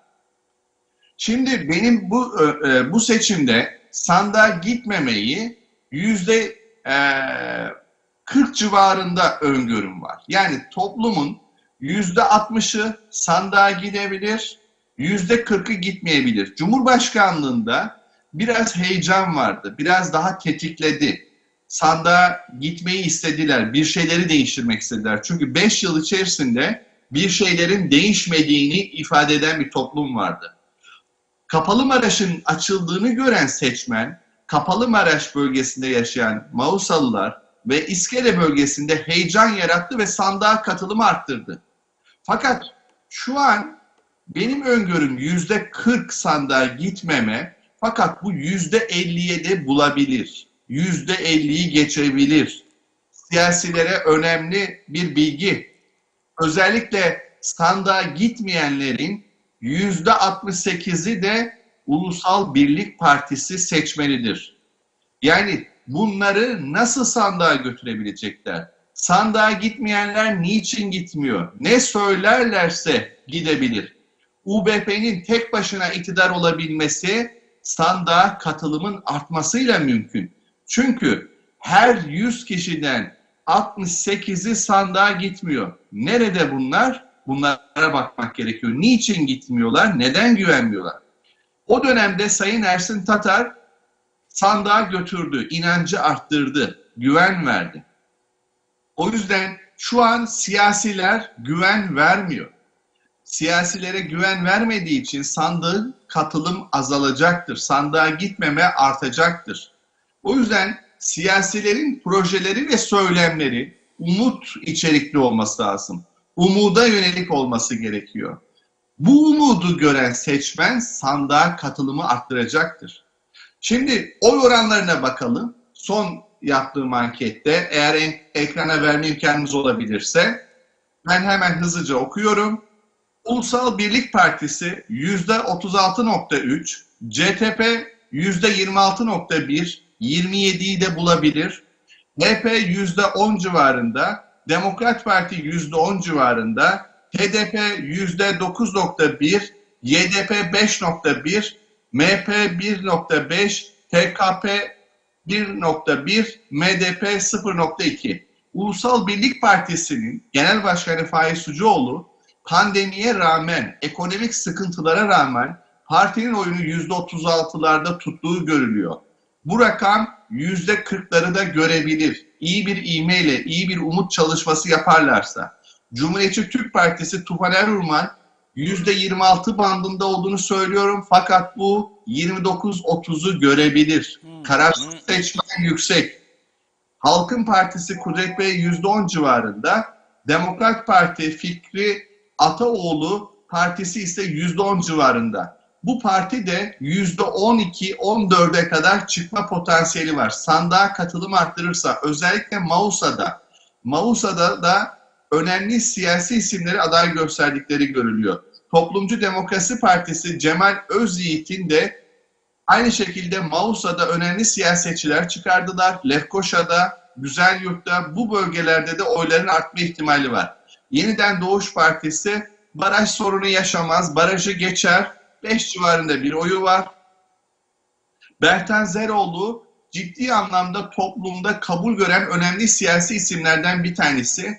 Siyasi partiyi kurmadı, kurdu fakat seçime girmediği görülüyor ve Ulusal Birlik Partisi içerisinde siyaset yapacak. Bu Ulusal Birlik Partisi'ne kazanç getirecektir. Bertan Zeroğlu'nun dışarıda %2 ila %4 civarında bir oy potansiyeli var. Oylarını arttırma ihtimali yüksek. Toplumcu Kurtuluş Partisi, TKP, YG, BKP, YKP, BY olan bu topluluk, sol topluluk ise %1 civarında bir oyu var. Milliyetçi Demokrasi Partisi ise %1'in altında bir oy alacaktır. Toplumun en önemli sorunu nedir diye sorduğumuz zaman ekonomi %56, pahalılık %51, sağlık sorunu ve imkanları, hastane yaptılar, hastanede tedavi olma süresinin uzadığını söylüyorlar. Yol yaptılar, yolda kalma süresi uzadı diyor. Bakın Kuzey Kıbrıs Türk halkı bunları söylüyor. Bu sorunların düzelmesi gerekiyor. Esnafların çok ciddi anlamda sorunlarının olduğunu görüyoruz. Eğitim ve işsizlik, yolsuzluk, Kıbrıs sorunu, trafik, partizanlık gibi plansızlık ve kamudaki verimsizliğin arttığını söyleyen bir toplum var. Evet. Her toplum kendi mahallesinin, kendi ilçesinin, ülkesinin sorunlarının farkında. Anladım. Siyasetçiler de bunda farkında olduğunu düşünüyorum. Peki, şunu sorayım. Şimdi o anket geride kaldı tabii. O günden bugüne sizin yaptığınız araştırmanın bugüne bayağı değişimler var Kıbrıs'ta. Şimdi dövizde yükseliş var, fakirleşmeler arttı. İnsanlar çalışma için Güney Kıbrıs'a gitmek için can atmaya başladı. Sıraya giriyorlar sendika önünde. Uzun kuyruklar, güneyde doktor var, mühendis var, gelip çalışmak istiyor. Ve aday listesi de açıklandı. Birçok partideki isimler daha da hayal kırıklığı yarattı vatandaşlarda. Biz bunlara mı oy vereceğiz diyorlar. Dolayısıyla bunu tespit etmek için herhalde yeni bir araştırma yapacaksınız. Ama bu sorunları çözecek isim arayışı içerisinde ben önümüzdeki hafta ankete çıkıyorum. Reşat Bey, sizinle özel olarak da konuştum. Geçen programda da ifade ettim. Siz bu topluma ilaç olabilirdiniz. Toplumun en çok güvendiği isimlerin en başında geliyorsunuz. Bir siyasi parti kursaydınız %28, %35 arasında bir oy alabilirdiniz. Cumhurbaşkanı olarak sizi siyasette görmek isteyen, ülkeyi yönetmenizi isteyen bir toplum var. Ben hatırlar mısınız 2014'te size tanışmak için yanınıza gelmiştim. Sebebi neydi? Toplumun en çok güvendiği isimlerin yine başındaydınız 2014'te. O dönemde şu ana kadar geldiğimiz zaman geriye giden bir oy yok. Hep ileriye gidiyor. Burada siyaset üstünde toplumun kabul gören önemli isimlerin başında geliyorsunuz. O yüzden biraz önce sizi dinledim benim program öncesinde. Çok önemli sorunlar var.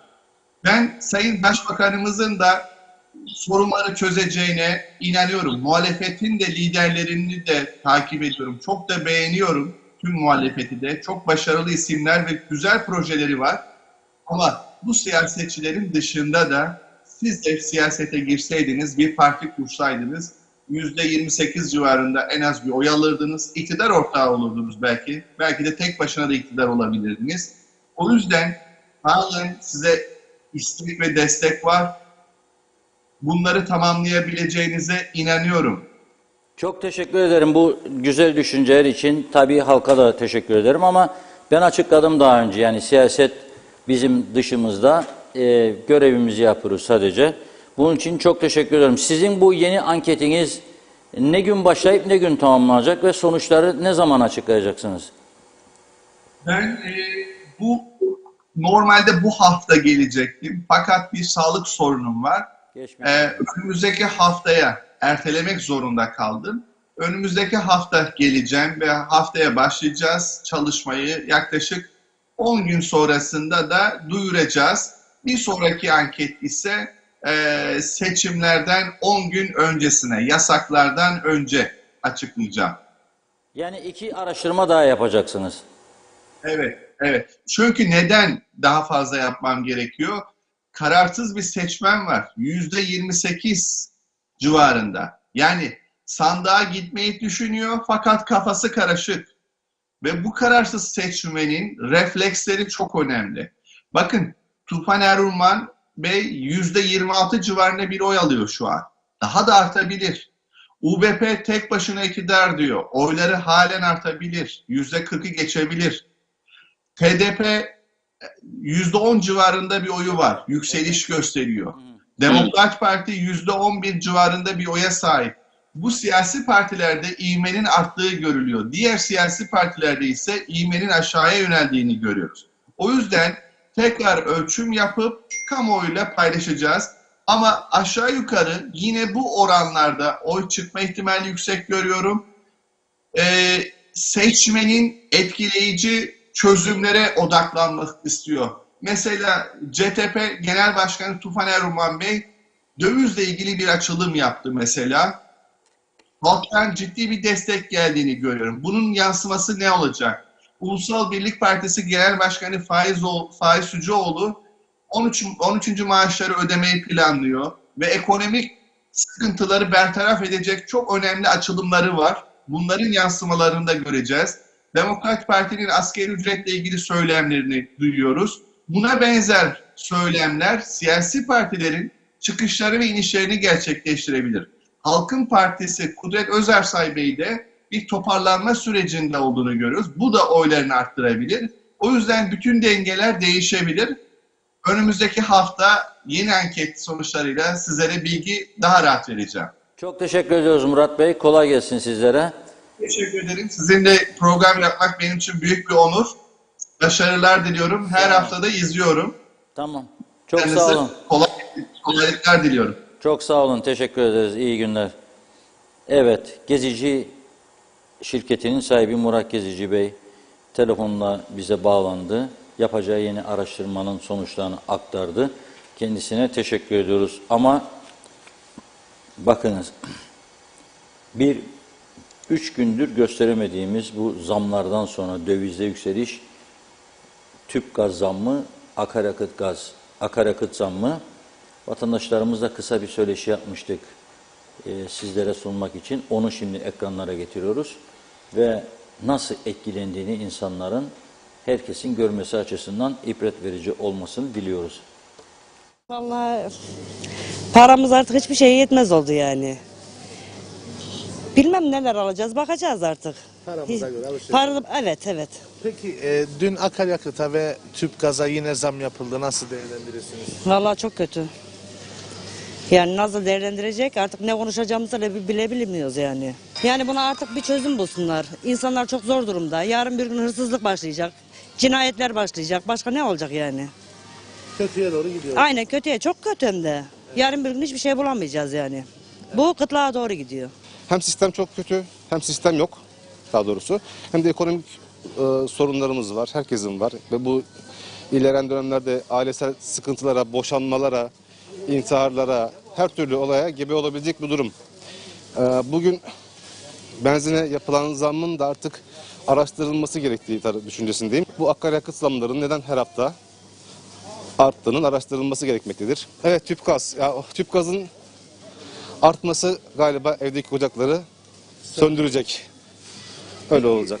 Evinize alışveriş yaparken şu anki ortamda istediğiniz her şeyi alabiliyor musunuz? Hayır. Alamıyoruz. Alamıyoruz. Yani Bittik yani. şu anki maaşlarımızın %40'ı düştü. Maaşlarımızın %40'ı düşmesiyle birlikte gıdaların da fiyatları %40, %30 arttı. Hani iki taraftan da kaybediyoruz baktığınız zaman. Ben yetkililere buradan bir şey söylemem. Zaten kendileri durumu benden daha iyi biliyorlardır. Benden daha iyi bildikleri için de şu anda bakanlıkta milletvekili ve bakanlık yapmaktadırlar. Ben söylersem ben bakan olayım. Pahalılık, vallahi her şey çok pahalı. Ne söyleyeyim? Her şey çok pahalı. Tüple benzine bir zam daha geldi. Çok iyi yaptılar. Onu da yaptılar zaten. Bir hafta sonra yine yaparlar. Yani bu böyle gidecek. Ekonomi mahvoldu. Allah asgari ücretle çalışanlara kolaylık versin. Evet. Başka Peki bir şey demeyeceğim. eskisi gibi evinize alışveriş yapabiliyor musunuz? Her istediğinizi alabiliyor musunuz? Yok canım, öyle bir şey olabilir mi? Yani her istediğini alamıyorsun tabii ki. Ya da alsan da azar azar alabiliyorsun. Valla bu fiyatları şey yapmaları lazım, yani kontrol etmeleri lazım yetkililerin. Halkın alım gücünü rahatlatmak. Rahatlatmaları lazım. Maaşlarda bir şey yapmaları lazım. Asgari ücret. Asgari ücreti zaten memur alıyor. Onların payları farklı. Onların zaten payları vardır bu fiyatlara karşı. Onlar rahat. Ama asgari ücretli. Asgari ücretli zor. Bir de kalabalık aile olduğun zaman daha da zor. Kalabalık aileler, çoluk çocuklu olanlar daha da zor. Ya o durum hakkında zordayız yani. O kadar zam olmaması gerekiyordu aslında. Çok zam geldi son zamanlarda üst üste. İnsanlar da mağdur oluyor. Asgari ücretli çalışanların Allah yardımcısı olsun zaten. Çok zordalar şu an. Biz bile hani bu maaşla yetinemiyorsak onlar çok zordalar, evet. Onlar için daha da üzülüyorum. Yani yetkililerden beklentimiz bu yükseltmeleri biraz azaltsınlar bence. Fiyatları düşürsünler. İnsanlar mağdur. Çocuklar perişan. Yani eve yetişemiyoruz. Çocuklar istediklerini alamıyorlar.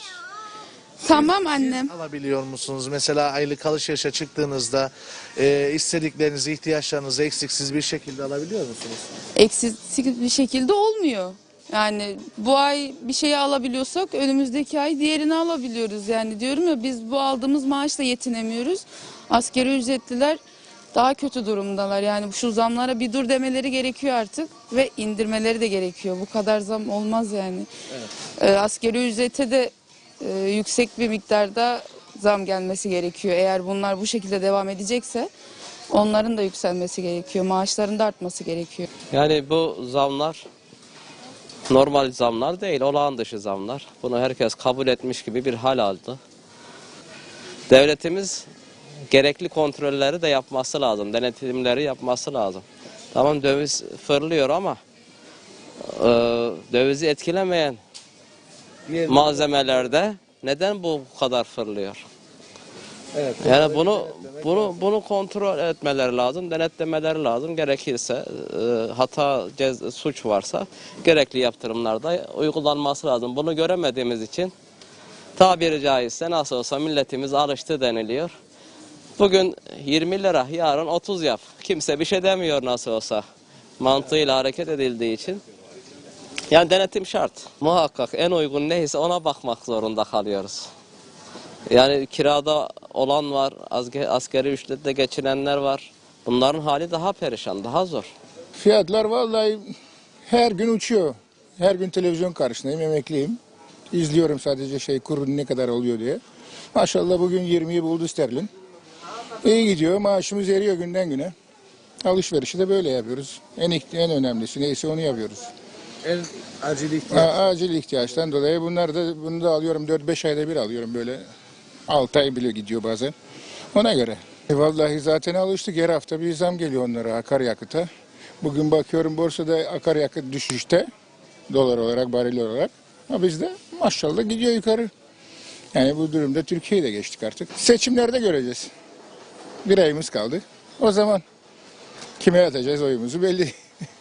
Yani Kararlaştırdığınız zaman. öyledir bu durumda tabii ki. O zaman mevcut hükümet yok. Mevcut hükümet şimdilik yok. Zamlara gerçekten yetişemiyoruz. Yani normalde insanların günlük ihtiyaçları bellidir. Onların fiyatlarını da az çok bilirler. Ona göre de bütçelerini ayarlarlar ama maalesef fiyatlar değil günlük, anlık değiştiği için artık hesabımızı da yapamıyoruz. Var olan bütçemizde giderek bu nedenle sıkıntıya düşüyor. Yani sonumuz hayır olsun diyelim ama şu an maalesef gerçekten sıkıntılı bir durum. Kaldı ki yani ben nispeten ekonomik durumu iyi olan bir vatandaşım ama bu bile beni zorluyorsa siz varın gerçekten asgari ücretle çalışan veya ne bileyim özel sektörde çalışıp bu ekonomik dalgalanmadan etkilenen insanların düşündükçe gerçekten üzülüyorum. Allah yardımcınız olsun. Bunları önlemek için olmayan nedenler var ama en azından yöneticilerimizden şunu bekleriz. Yapabildikleri kadar piyasaya müdahale ederek devleti yönetenlerimizin özellikle ekonomiyle ilgili birimlerin bu dalgalanmaya nispeten müdahale etmelerini bekleriz. Yani az önce bir büyüğümle konuştum. Hiç hayatımızda böyle bir şey yaşamamıştık. Yani hiçbir şeyin hesabını yapamıyoruz gerçekten. Maalesef durum bu. Evet. Dün akşam da malumunuz akaryakıt ve tüp Zam geldi. Evet. Evet. Bunu nasıl değerlendiriyorsunuz? Yani ben şu an En temel ihtiyaç. evet yani ben şu an Karpaz'dan buraya geldim. Eskiden Karpaz'dan Lefkoşa'ya ulaşımla ilgili baktığımızda ne kadar yakıt yakacağımızı hesap ediyorduk. Artık günlük değiştiği için onu da hesap edemiyoruz ama herhalde bir 150 TL anca gider geliriz artık. Alışverişe geldiniz. Neler alacaksınız? Evin ihtiyaçlarını. Evin ihtiyaçları. Evet. Peki eskisi gibi alabiliyor musunuz tüm ihtiyaçları? Maalesef. Şimdi ihtiyaçlarımızı eskiden bir ürün değil 5-6 ürün aynı üründen alıyorduk. Fakat şimdi ihtiyaca göre alıyoruz. Maaşımız bizim iyi. Ben 33 yıllık devlet memuruyum. İyi olmasına rağmen yani sıkıntı yaşıyoruz. Eşim emekli polis. İki maaşımız güzel olmasına rağmen biz bile yani etkilendik. Allah herkesin yardımcısı olsun asgari ücretinden geçinenlerin. Çünkü bugün aldığın mal bu fiyat akşama değişiyor, ertesi güne değişiyor, dövizle endeksli gidiliyor. Öncelikle dövizin önüne geçilmesi gerekir ki fiyatlar da sabitlesin.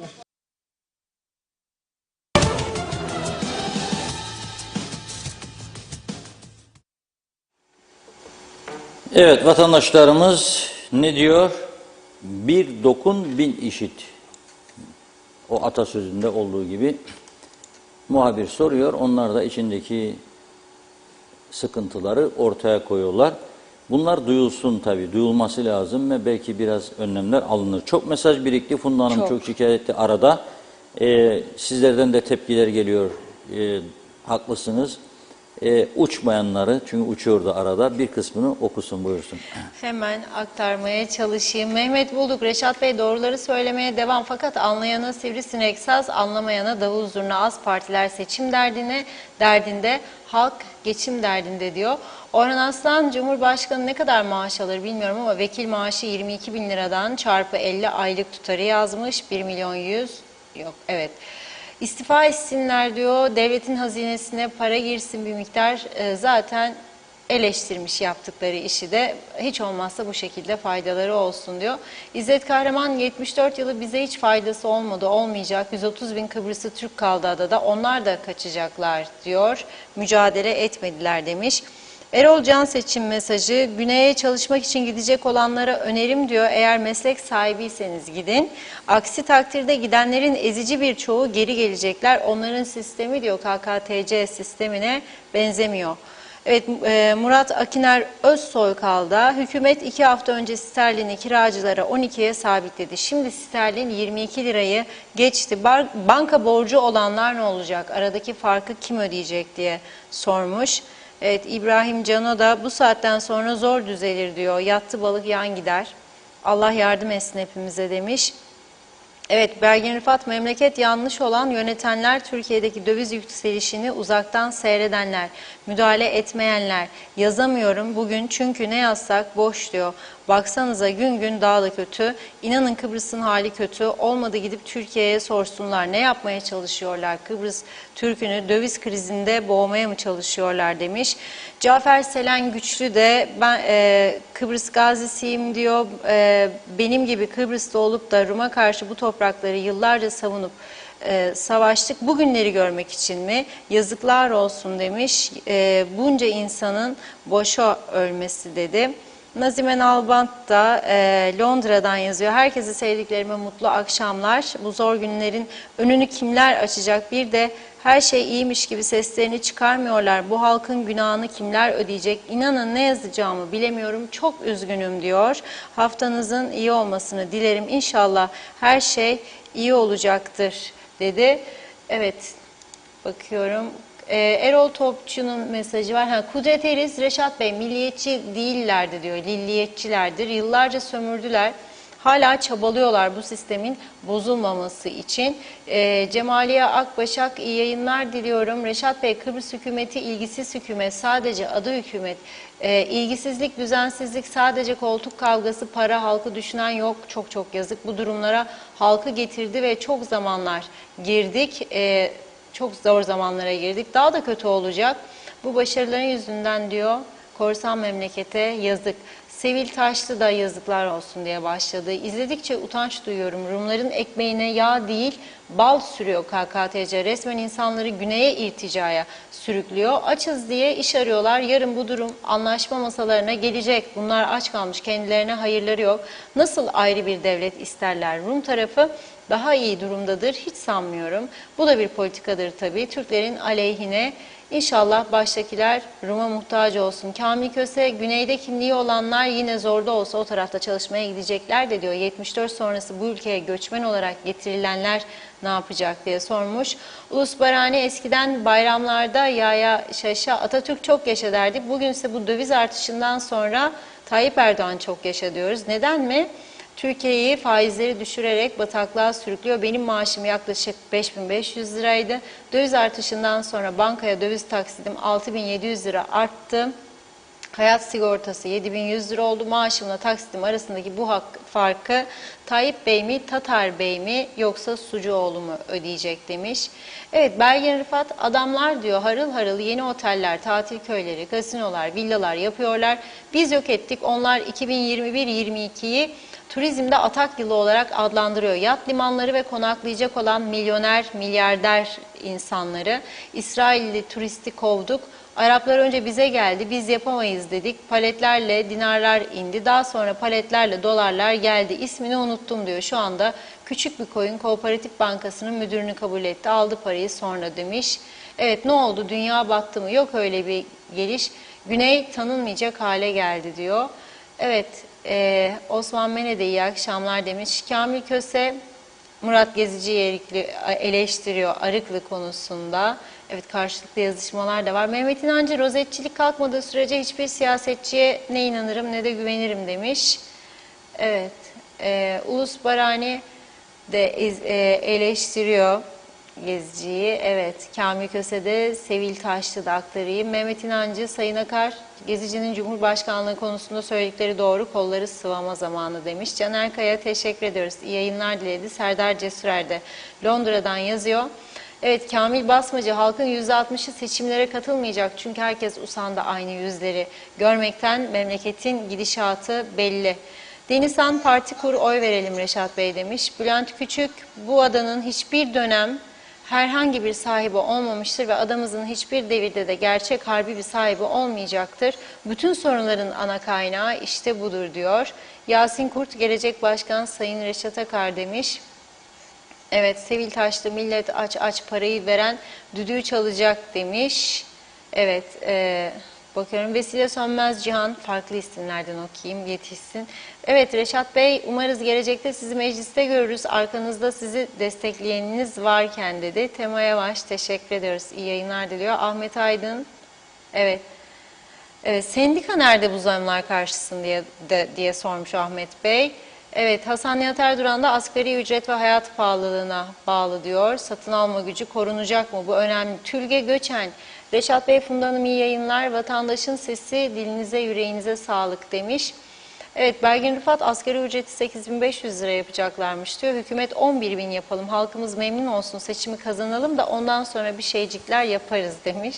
Hasan Çevik, halkın hala daha akıllanmadığını görüyorum. Mevcut hükümete %36 oy çıkıyorsa söylenecek söz yok. Bu ülkede uzun kulaklı olursan semer vuran çok olur. Klasik Kuzey Kıbrıs menfaat çıkar kanına işlemiş insanların dedi. Kamil Basmacı, ben emekliyim. Devletin verdiği maaş asgari ücretin altındadır. Yapılan zamlardan sonra sana diyorlar ki açlıktan öl. Sayarak her ok yaydan çıktı. Tüm seçmenleri vurdu. Partilerin hepsi kaybedecek dedi. Eser Yurteri, bugün döviz kaynaklı fiyat artışı nedeniyle esas zam pazartesi itibariyle Ocak sonuna kadar devam edecek. Halk için en büyük sorun ithalatçı firmalar. Türkiye ve Avrupa'dan ürün getiremiyor. Firmalar da peşin aldıkları için malları zora girdiler. Yakında market raflarında şimdi olan çoğu ürün olmayacak. Allah herkesin yardımcısı olsun demiş. Aytaç Bey, işimiz yine Allah'a kaldı diyor. Çile Bülbülüm şarkısını söylüyor. Saygılarımla diyor. Evet, bakıyorum. Zekiye Baş, Allah aşkına demiş. Asgari ücretle tüp, benzin, yoğurt, elektrik, su, telefon, banka, takside, ev kirası, mutfak masrafı, çoluk çocuk nasıl geçinir? Baştakiler hiç düşünmüyor mu? Celil Şeker de, Sayın Akar, ne zaman ki herkes arabasını bırakıp otobüse biner o zaman anla ki gerçekten kriz var. Aksi takdirde bu krize inanmıyorum dedi. Naciye Akaylı, bravo Reşat Bey, halkın sesi oldunuz. Uğur Kambur, Ben bir şey demeyeceğim diyor. Anlayan anlar bunu. Zeynel Arslan, Reşat Bey ben yanarım bizi bu kötü duruma düşürenleri hala savunanlar var. Nasıl bir mantık? Galiba bende bir sorun var diyor Zeynel Bey. Altan Karakuş da iyi yayınlar dilemiş. Evet, Tigin Kişmir 23 Ocak'tan sonra seçim sonuçlarına göre kurulacak hükümet şunu bilsin, ekonomik olarak enkaz devraldık, altından kalkabilecek bir durum değil, Türkiye para göndermedi. Söylemlerde bulunacak olanlar lütfen seçime katılmasınlar. Halk diyor çare derman ister, laf ebeli değil. Cemali Necati'de Mart ayına kadar savaş çıkmazsa ki çıkmaz, hangi parti iktidar olursa olsun fark etmez, Güney Kıbrıs'a teslim olacağız dedi. Evet, Ünal Kaptan'ın mesajı var.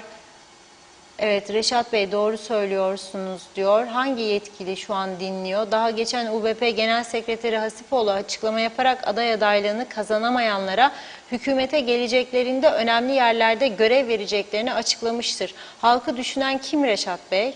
Bunlardan bir şey olmaz dedi.